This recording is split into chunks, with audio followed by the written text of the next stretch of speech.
Hey everyone, welcome to Breaking Audio. My name is Dave, and today I'm going to be talking to you a bit about maintaining a sample library, something that I've been messing with recently as I determined that my sample library was getting a bit too messy. So what I did is I made this little mock-up here because my real one is very tailored towards Ableton, and I wanted to make one that was a little bit more generic using the same concepts just for demonstration purposes. So if you're like me, you've probably found yourself with a folder somewhere in your computer completely filled with lots of stuff from all over the place, organized in folders that like really don't mean anything to you when you're creating and are difficult to navigate and are folders and folders and folders deep, WAV files everywhere. Even with the help of the search bar, you're still filtering through lots of useless stuff that you don't want to hear. So what I did is I created myself a little library here alongside of that mess. And this is organized in a very simple way. The folders are not super deep. And the key to it is I've really gone through and pre-filtered and taken out, the best stuff and only included that in here. The stuff that I like and the stuff that I know I'm going to use. So as an example, we can look at my drum loop library here. Take a look at my vinyl loops that I collect a lot of. Very, very simple folder system and not very deep. This is about as deep as it goes. So that's only this many clicks. And then I have some broad tempo ranges here that I throw stuff into. It goes higher than this, but the mock-up doesn't. But and that's it. Pre-filtered stuff. I know I like it. Organized by whether it's electronic or acoustic or percussion or what.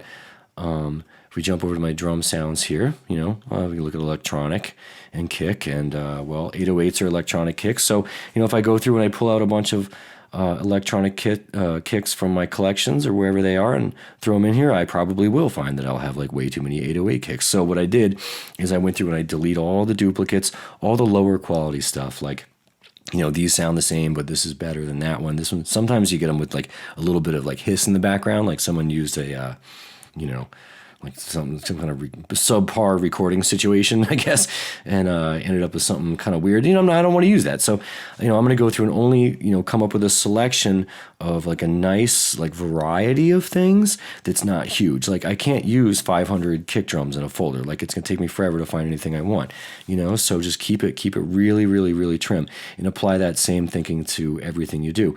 Impulse responses is something that I dealt with recently. I had a massive folder full of stuff from everywhere, organized by like packs and all sorts of stuff, and organized by things like, churches are a good example of this, like, what the name of the church is and where it is. And here's a cool little picture of the church. And I mean, that's all like appreciated and whatnot, but like, that's definitely not what I'm thinking about when I'm creating. So I'm going to take all those impulse responses and organize them by broad categories very simply. So what I end up with is a folder full of, springs that I've already gone through and filtered through, and I know I have the stuff I like. And when I when I dive into that folder, I'm gonna find the stuff that sounds great, and I'm immediately like happy with the results, instead of weeding through stuff. And more importantly, I don't break the creative mode. It's as minimal as possible. Like this is 3 folder clicks, 1, 2, 3, and I'm in Springs, and I've just loaded the thing into I use Ableton a lot, the convolution, reverb, and that, and then I'm just going. I don't have to like dig for stuff or search. Some of the other things some of the other folders I have are, instruments, which I actually don't collect that many of these days because of things like Contact.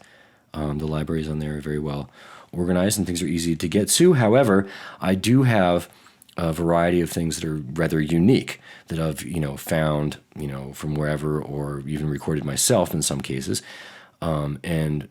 Uniqueness is important to a library like this because a library like this is really intended to be your sound palette, your custom toolbox, and have a level of uniqueness to it so that it's inspiring. Everything you have in it, you like and you would want to use, So I kind of did that with every little thing I have. It took some time, but it was well worth it in the end. The first time I tried using this, I went through and I loaded up my stuff and I started playing with it. I was like, yes, this is easy to get to. Okay, maybe I could tweak this part of it or whatever, but I did find it massively inspiring, and a lot of fun. And I went right to work, right away, much easier than I had been working with new sounds I didn't even know I had. I didn't even realize I had all this stuff in here. because some of it was like lost in these just folders from wherever.